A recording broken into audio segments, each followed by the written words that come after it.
Welcome High Rollers. Today we are ranking all 30 duos from each NBA team from best to worst.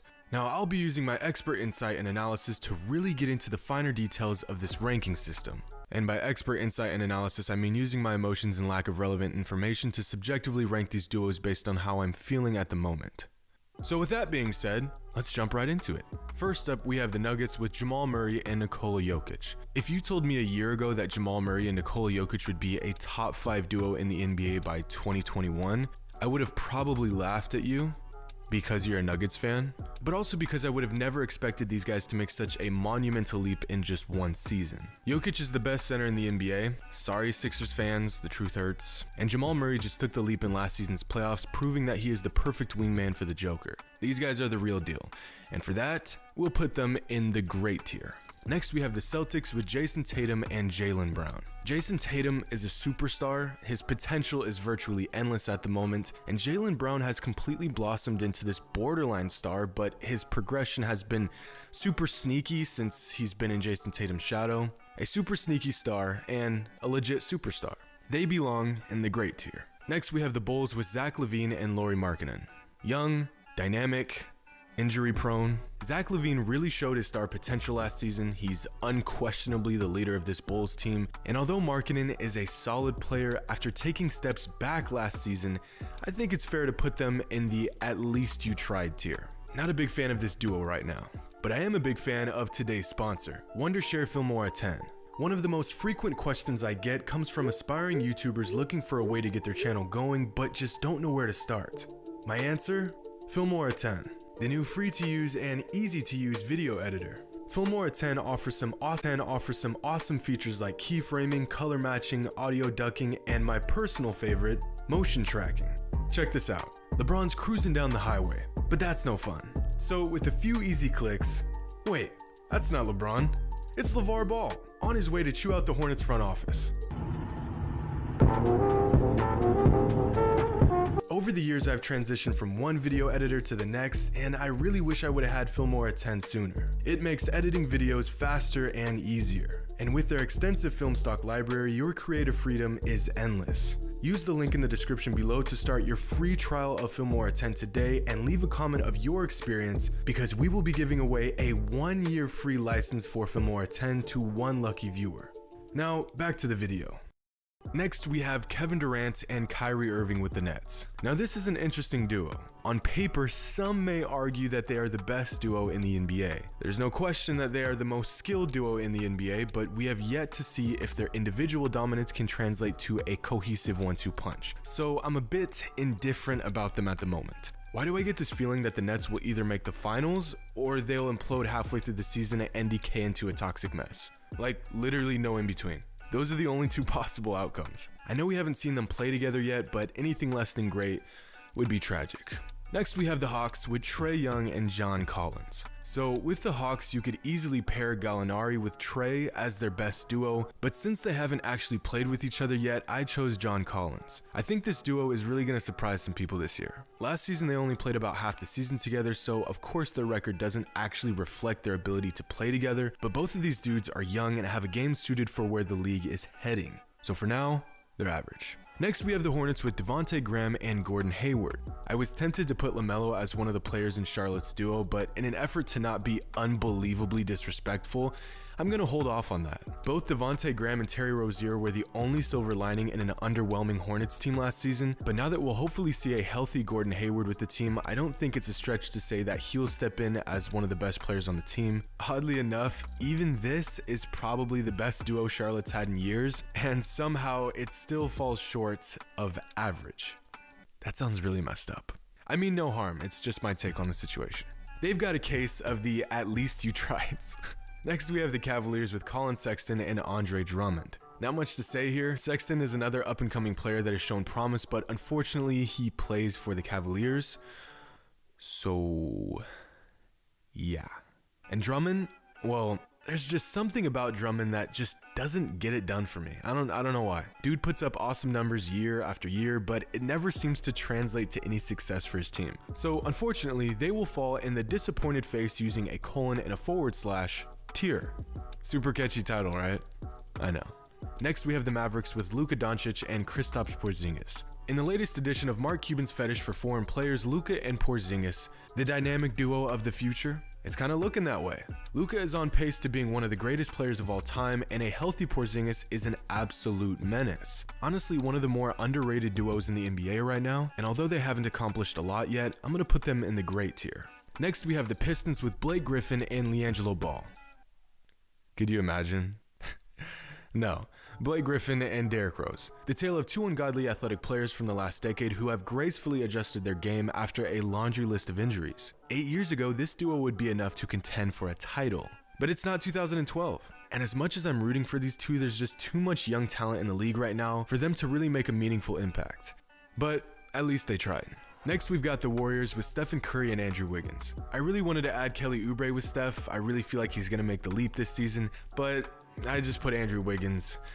I don't know. He's there. What are you going to do about it? So if Steph Curry is, well, Steph Curry, then Andrew Wiggins is the anti-Steph Curry.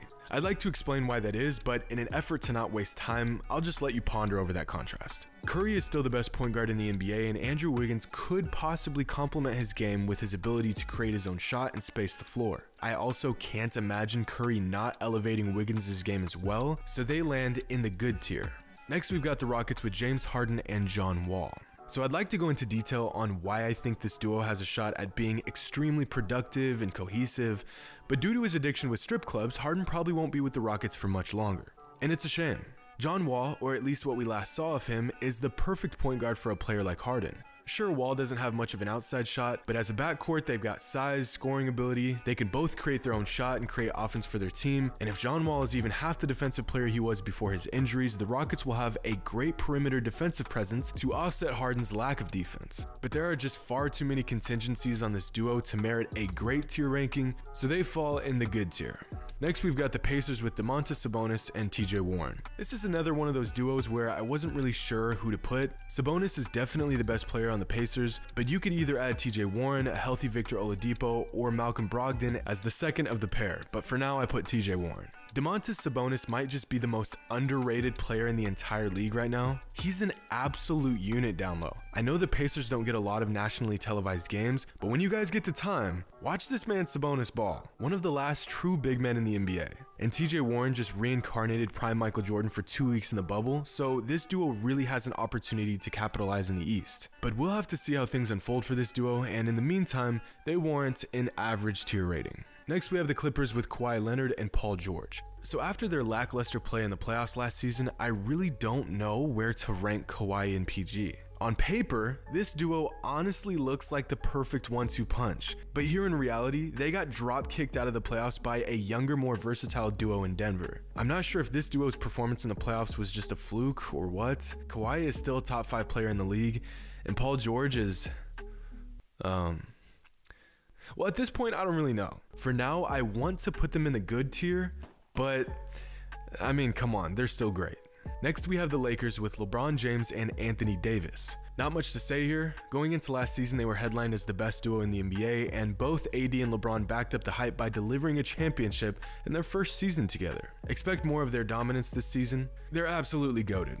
Next up, we have the Grizzlies with Ja Morant and Jaren Jackson Jr. So with the Grizzlies, I was really tempted to pick Ja Morant with Jonas Valanciunas, but because of their incredible upside as a duo going into the season, I really like the potential of Ja Morant with Jaren Jackson Jr. Both just 21 years old and already showing signs of being the future to this franchise. But relative to some of these other duos, they still have work to do, so we'll put them in the average tier.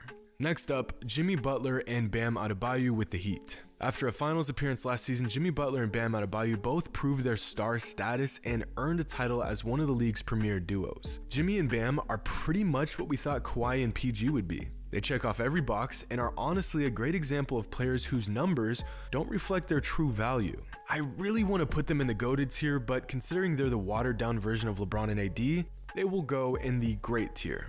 Next, we've got the Bucks with Giannis Antetokounmpo and Chris Middleton. So here's a riddle for you guys. What do you get when you have a back-to-back MVP and a Defensive Player of the Year paired with an All-Star? Any guesses? You get a second round exit. It's hard to really get an idea of just how good the Giannis-Middleton duo is, since they've spent the last 2 seasons literally racking up the most wins in the NBA, but then turn around and lose in the playoffs in ugly fashion. But they're both in their primes and have the talent to still make multiple deep playoff runs. So off to the good tier they go. Next, we have the Timberwolves with Karl Anthony Towns and D'Angelo Russell. Now that D'Angelo Russell is playing in Minnesota, where great players go to watch their careers dwindle away, I'm excited, but also completely unsure of how he'll pair up with Karl Anthony Towns. Sure, their production will be through the roof, and in terms of talent, this duo ranks among the very best. But if last season showed us anything, it's that talent alone doesn't win games, or at least games that matter. Talented, but as a duo, average. Next, we've got the Pelicans with Brandon Ingram and Zion Williamson. Leading the Pelicans, the Brandon Ingram-Zion Williamson duo will more than likely surprise a lot of fans on how good they'll be this season. If Zion can stay healthy, and with the way Brandon Ingram is taking leaps and bounds to star-level ability, this duo isn't up to par with the best in the NBA, but in terms of young duos, they're one of the best pairs in the league. Now we just have to see them on the court simultaneously for more than like 15 minutes at a time. Average. Yeah. Yeah. Next, we've got the Thunder with Shai Gilgeous-Alexander and Al Horford. So due to Sam Presti trading anything and everything the Thunder had going for them in exchange for 32,000 draft picks, I honestly don't even know who the duo in OKC is. Obviously Shai, who will probably end up snagging most improved player next season since he'll have to carry this team if they want to find any success, but I guess you could say SGA and Al Horford is their best duo, in which case this duo is underwhelming. And let's all just pray that those picks materialize into actual players that will lead this franchise into the next chapter. But hey, at least they tried. Next, the Magic with Nikola Vucevic and Evan Fournier. So I've always believed that just like a lot of things in life, the NBA is a story of the haves and the have-nots. I'm sure you can all assume which category the Magic fall into, which is crazy considering they just made the playoffs last season. But for most of the mid-level and even low-level teams in the NBA, there's some sort of movement going on, whether it's rebuilding or new hirings, anything that just shows growth. In the Magic's case, I don't know if they're growing right now, and although I think Vucevic and Fournier are good players, I'm not sure if I could conjure up a less interesting duo in the NBA at the moment. Strictly because they led their team to the playoffs, I will grant them an average tier ranking. Next, the 76ers. Joel Embiid and Ben Simmons, the duo you could have sworn would have accomplished something by now, but hasn't. 2 top 20 players in the NBA who at any moment can look like the second coming of Shaq and Penny, or just 2 talented players that just can't seem to put it all together. When they're both healthy, which is already a stretch of a statement, Simmons and Embiid are lethal. So I'm reluctant to do it, but they're great. Next, we have the Suns with Devin Booker and Chris Paul. I'm tempted to put DeAndre Ayton with Booker as the duo in Phoenix, but with the arrival of Chris Paul, I'm going to take a wild guess and say the majority of the Suns' production will come from these two creating on offense, and with Booker only getting better and CP3 discovering the fountain of youth, these two are going to mix things up in the West. Chris is the perfect player to complement Booker's game, so this duo could be a great example of the whole being greater than the sum of the parts, but until we see their chemistry on display, they fall into the good tier. Next, the Trailblazers with Damian Lillard and CJ McCollum. I'm gonna be honest, brothers. How many times are we gonna see this duo coming into the season before we realize this just ain't it? If Booker and CP3 are an example of the whole being greater than the sum, then Lillard and McCollum are on the opposite end of the spectrum. Dame has been a superstar for about a half a decade now, and CJ is one of the best scoring weapons in the NBA, and yet when you really boil it down, in big playoff moments, it just becomes the Lillard show, which might be the most entertaining show in all of basketball. But their team's success falls solely on Dame, which makes you reconsider CJ's impact when it matters most. This tandem is good. Next, we have the Kings with De'Aaron Fox and Buddy Hield. Good, not great.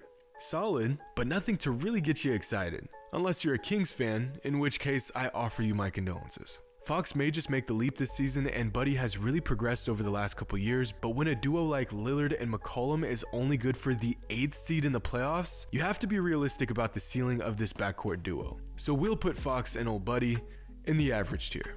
Next, we've got the Spurs with DeMar DeRozan and LaMarcus Aldridge. The Spurs, unquestionably the most boring organization in the NBA since Tim Duncan retired and Kawhi did the dash on him. With their best duo made up of DeRozan and Aldridge, I can't help but to see the resemblance these two share with the franchise over the last few years. Good, productive, solid. That's it. That's the extent of my evaluation. Average. Next, the Raptors with Pascal Siakam and Kyle Lowry. Siakam and Lowry were tested last season as they tried to fill the Kawhi Leonard-sized hole in Toronto, and although they were unsuccessful, I'm glad to see that NBA fans are now realizing how valuable Lowry is, and Siakam will hopefully learn from his experience as the guy on a championship contending team. Siakam and Lowry are a good duo with a pair of rings. Next, we have the Jazz with Donovan Mitchell and Rudy Gobert. Although the Jazz were bounced out of the playoffs in heart-wrenching fashion, last season Donovan Mitchell proved to be one of the league's most elite offensive players, and he played huge in huge moments. Combine that with Rudy Gobert's game, which is centered around being one of the league's most elite defensive players, and the duo in Salt Lake City is one of the best in the NBA. So good for them. Literally. And last but not least, we got the boys out in DC, Russell Westbrook and Bradley Beal, one of the most talented duos in the NBA. Acquiring Westbrook has granted Washington a one-way ticket to the playoffs. That I'm certain of. And in terms of production and entertainment value, I think this duo might just top the charts. Now, I could be wrong, but can someone explain to me how if the Westbrook-Harden experiment didn't work, why anyone would think the Westbrook-Beal experiment would? As unbelievably electric as this duo will be, it's a shame they'll get bounced in the second round of the playoffs this season. Just good enough to be good enough. So there you have it, all 30 NBA duos from each team and how they stack up according to me. But that wraps up this video. Make sure to leave a comment and let me know your thoughts. Who is the best duo in the NBA right now, and where do you think some of these premier duos stack up? Feel free to flame my rankings. I'm sure in a few days there will be another blockbuster trade, and half of this information will be irrelevant anyways. So until then, enjoy. And as always, until next time.